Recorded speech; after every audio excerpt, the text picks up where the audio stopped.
Hey, welcome back to YT Finance, and today we are talking about Palantir Technologies PLTR stock and why the stock absolutely got decimated today after they released their earnings report, which I actually predicted in one of my previous Palantir videos. We're also going to do a quick stock market update and talk about Rivian and Twitter stock just for a little bit, but then we're going to go back and talk about Palantir Technologies, and we're going to go over their earnings report line by line to determine what their Q2 earnings report is going to be like, whether or not this decrease in the PLTR stock is justified or not, and what we as Palantir investors should do given the current circumstance of the overall market and Palantir stock as a whole. Then we're going to move on and talk about how although Palantir is tumbling right now, we do have good news from their CEO and other analysts that are currently looking at Palantir Technologies. Speaking of Palantir CEO, Alex Karp actually released a letter to shareholders which I want to remind investors of because it's going to be extremely relevant for what we are seeing in the PLTR stock price. Then lastly, we're going to talk how Palantir's revenues literally could double, particularly referring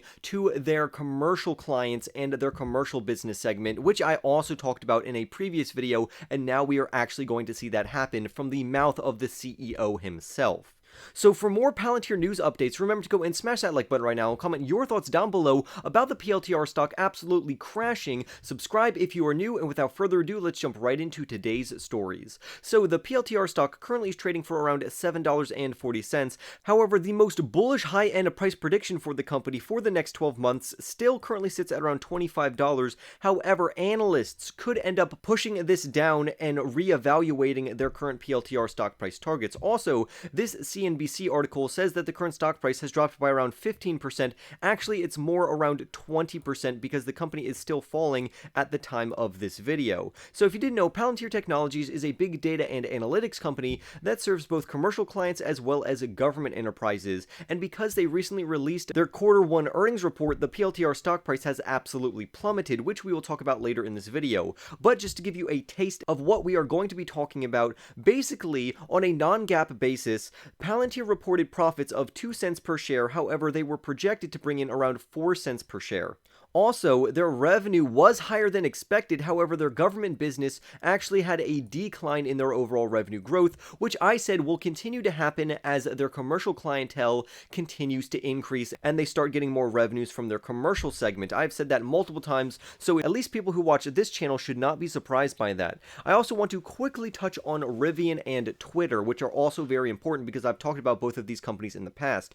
Rivian stock, ticker symbol RIVN, which is an electric vehicle manufacturer, their shares are also plummeting and they've lost around 15.6% of their overall value because Ford, who is a huge supporter of Rivian, is selling around 8 million of its 102 million share stake in the company because the lockup period for this is ending, which means that they can sell the stock. So that's why the RIVN stock is continuously falling. And then lastly, we're going to talk about Twitter, which is absolutely amazing because Elon Musk has actually released a detailed financial goal for Twitter to quintuple their overall revenues, which is absolutely insane.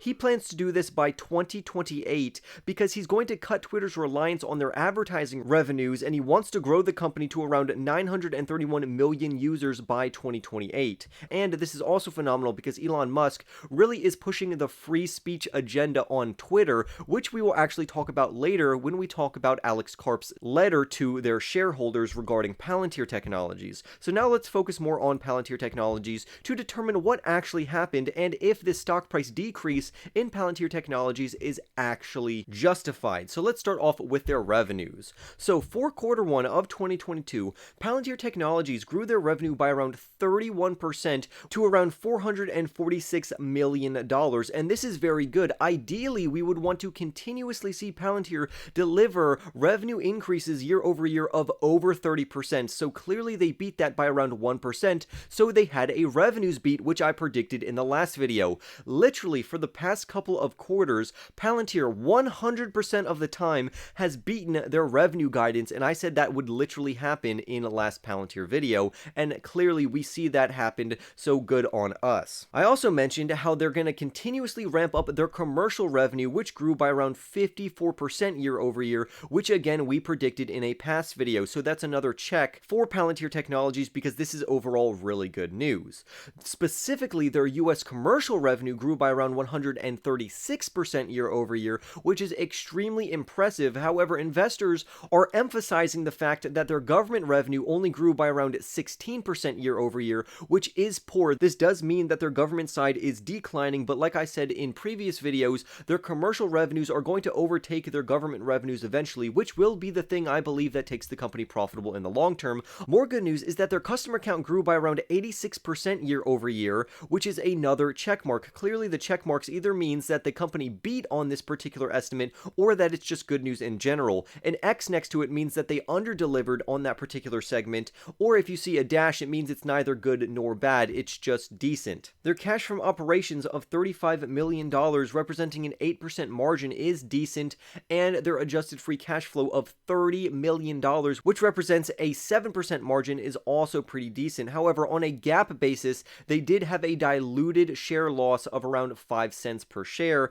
and like we said earlier, on an adjusted earnings per share, they had 2 cents profit. However, that is not GAAP. I'm more focusing on generally accepted accounting principles to determine if this company is truly profitable or not. So overall, by no means was this a bad earnings report, and they are consistently and constantly increasing their revenues that they are generating from their commercial clients, which I have been saying for over the past year now. So what could we anticipate for quarter 2 of 2022? Well, we know that Palantir Technologies is going to bring in, or is projected to bring in, around $470 million worth of revenue, which is very good. They are continuously scaling their revenue upwards, and they could even get more deals because of current geopolitical events such as the war between Russia and Ukraine, because countries surrounding these other countries are increasing their spending and they want to have very secure technology and platforms that they're operating off of, and Palantir is one of the most secure platforms that you could use for big data and analytics. In the future, it's also projected to have an adjusted operating margin of 20%, and for the full year of 2022, they anticipate an adjusted operating margin of 27%, which is absolutely phenomenal.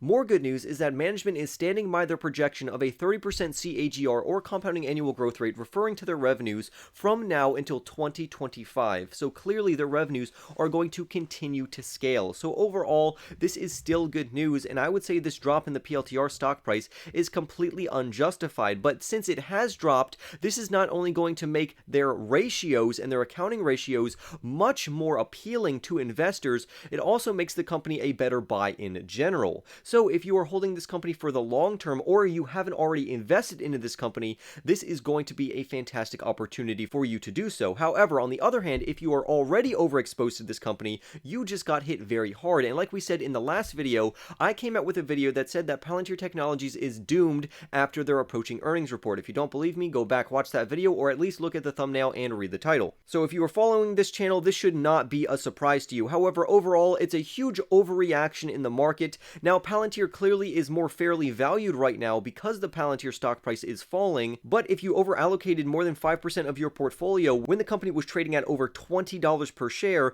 you would be extremely in the red right now, which is why I always preface to always make sure to do your own research and practice good risk management. And the way I do that is I don't overallocate myself to a single growth company, especially if it's a risky growth company, by not allocating more than 5% of my overall portfolio value, which means that if my portfolio, however, because the current stock market environment right now is very negative and we are seeing multiple indices downtrending right now, I would say investing into ETFs could be your best opportunity right now. Particularly, my favorite ETFs would be VOO, another one would be MTUM, and the last one, of course, is going to be QQQ. Those are the ETFs that you probably really want to focus on right now as the stock market falls, because these ETFs are going to be the ones that are going to drastically rebound once the market finds a bottom.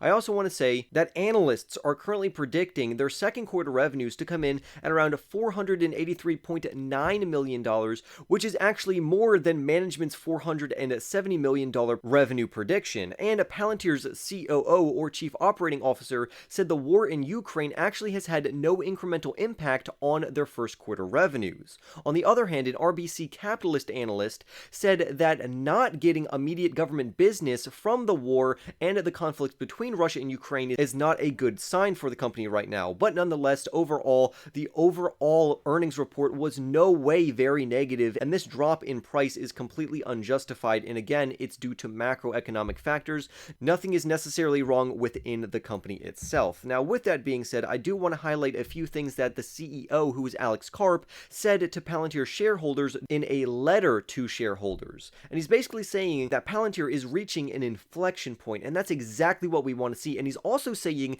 that they plan on doubling their commercial revenues this year, which I 100% agree that they can do, because I have literally predicted this over a year ago. So let's see what Alex Karp says. He opens the letter by saying, "The world significantly underestimates the threat of nuclear conflict in Eastern Europe.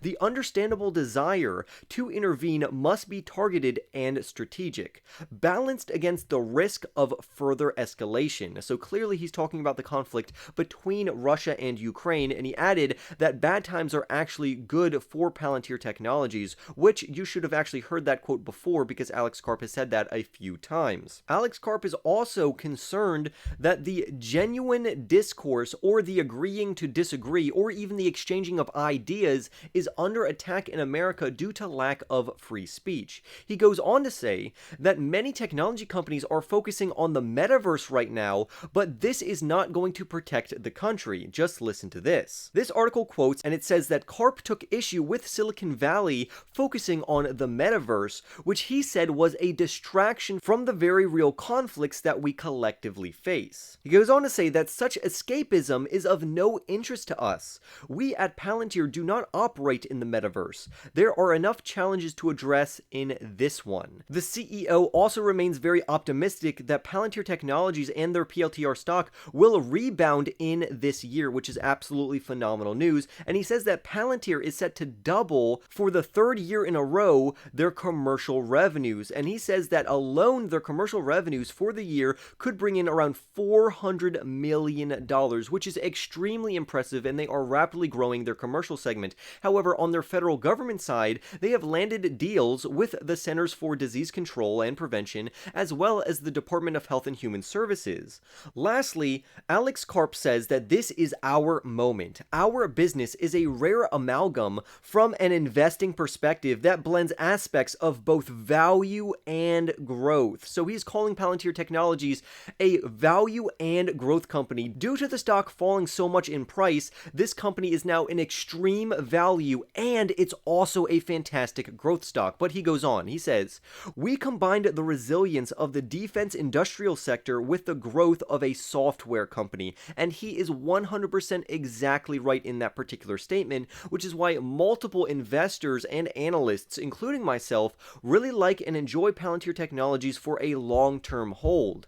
Clearly, I'm not going to sell any Palantir Technologies because I am not overexposed to the company, so I could literally sweat this out. Even if the company dropped to $2 per share, I still wouldn't sell my stock. The reason being is that I'm not overexposed to this company, which means that I can hold it for the long term and it's not going to affect my overall long-term bullish thesis on the company. Now, the only problem that I do see with this statement is compared it to other government contractors, they do not typically trade at around 57 times their forward earnings, such as Palantir is doing according to their last 3 months before this recent slide today. So honestly, this slide in price has now made Palantir a value play of sorts, and it's also a fantastic growth play because they are growing their revenues by around a 30% CAGR until 2025. So we get the best of both worlds here. The more the PLTR stock price drops, it becomes a better value play, and it provides more growth opportunity for the future. But as always, remember to not overexpose yourself to one single company. Be well diversified, balance your risk correctly,